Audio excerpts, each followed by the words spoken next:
Pinabulaanan ng Metropolitan Manila Development Authority ang mga pekeng listahan ng NCAP camera location. Sabi ng MMDA, wala silang inilalabas na updated na listahan sa mga nakapwestong camera. Narito si Ella Corazon.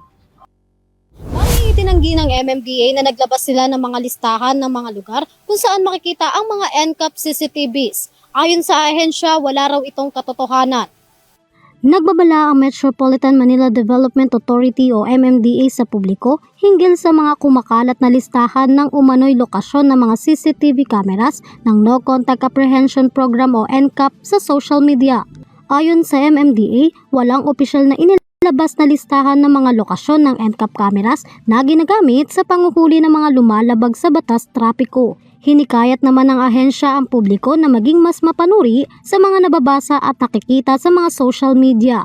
Huwag rin umano basta-basta mag-share ng mga hindi kumpirmadong impormasyon. Patuloy naman ang pakikisa ng MMDA sa pananatili ng kaayusan at kaligtasan sa kalsada sa tulong ng mga tama at responsableng pagbabahagi ng impormasyon. Para sa EuroTV News, Graciela Corazon, sumasaludo sa bawat Pilipino.